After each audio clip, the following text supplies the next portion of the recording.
What is the role of great leaders, social reformers in maximizing domain of ethics and human interface?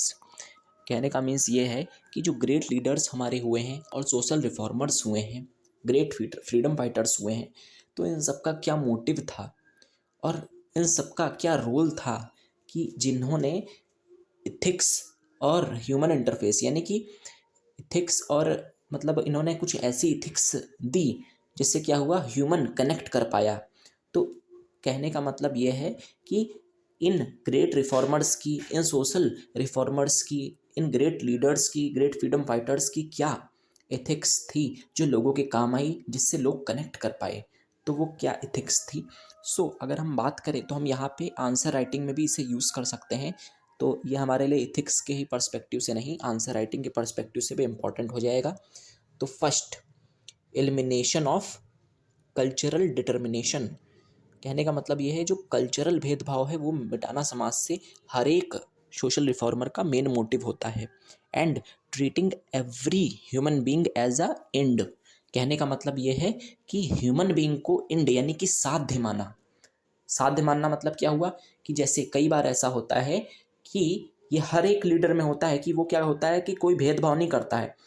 तो क्या होता है कि human being को ही and की तरह यानी कि साध्य माना। जैसे कि सोसाइटी अगर कुछ गलत भी कह रही है तो भी सोसाइटी कह रही है ना, उस इंडिविजुअल को ये पूरा राइट है कि वो अपने लिए कोई बात अगर उसे अच्छी लगती है तो वो चुने, उसे उसके पास चॉइस होनी चाहिए। अगर सोसाइटी गलत भी कह रही है तो भी उसे मान नहीं लेना चाहिए।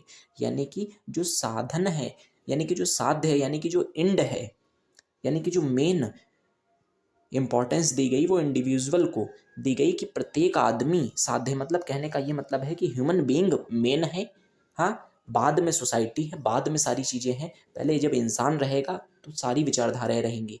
तो जो है ह्यूमन के साथ किसी भी तरह का भेदभाव नहीं होने पाए, किसी भी तरह का उसके साथ शोषण ना हो, इसीलिए treating human being as a end मतलब साध्य के तौर पे ह्यूमन बीइंग को ट्रीट करना, ये हर एक सोशल रिफॉर्मर का मोटिव रहता है।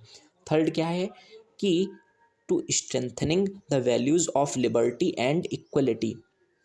हर एक हर एक जो सोशल रिफॉर्मर है, ग्रेट फ्रीडम फाइटर है या ग्रेट लीडर है, उसका मेन मोटिव होता है, उसका लक्ष्य होता है कि वो लिबर्टी, इक्वलिटी यानी फ्रीडम और इक्वलिटी इन इन विचारधाराओं को समाज में बढ़ाए। और क्या होता है, फोर्थ पॉइंट क्या है कि it right based social order in place of binding duties. कहने का मतलब ये है कि हर एक जो सोशल रिफॉर्मर है वो कोशिश ये करता है कि जो इंडिविजुअल के राइट हैं वो उन्हें मिले। कई बार ऐसा होगा कि जो बाइंडिंग ड्यूटीज़ हैं, जो मतलब किसी की, जैसे कोई बरसों से कोई एक काम को करता आ रहा था और बहुत मैनी ऑफ ईयर्स उसकी पीढ़ी दर पीढ़ी वो काम करती आई, लेकिन अब जमाना अगर यहाँ पे अगर हम देखें तो क्या हो रहा है, अब अगर उसी प्रोस्पेक्ट से अगर कोई चलेगा कि पीढ़ी दर पीढ़ी अगर काम करेगा तो यहाँ पे हो सकता है उसे कोई काम ही ना मिले। तो ऐसा नहीं होना चाहिए, उसके पास भी अपने राइट्स हैं। तो मतलब बाइंडिंग ड्यूटीज़ नहीं है कि केवल वो वही काम कर सकता है, ऐसा नहीं है। वही काम जो बाइंडिंग ड्यूटीज़ हैं ऐसा नहीं होगा। तो प्रत्येक यानी कि हर एक एवरीवन ग्रेट लीडर का ये मानना होता है कि वो उसके पास भी चॉइस होनी चाहिए, वो अपनी जो ड्यूटी है यानी कि जो अपने काम को चुन सकता है। जैसे कोई भी जो जिसके पास ज्ञान है वो पढ़ा सकता है, ये कहने का मतलब है। तो यहाँ पे कुछ ये ऐसे एथिक्स में पॉइंट्स थे जो कि हर एक ग्रेट लीडर में होते हैं। इक्वलिटी, फ्रीडम, लिबर्टी, इन सारी चीज़ों की हर एक लीडर बात करता है।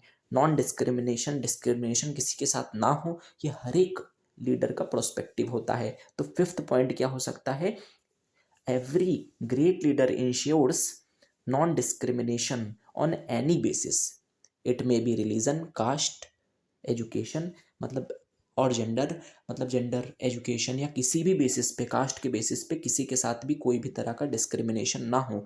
ये हर एक ग्रेट लीडर का मेन एम होता है। हर एक ग्रेट लीडर की एथिक्स होती है जिससे हर एक व्यक्ति कनेक्ट कर पाता है। Thank you.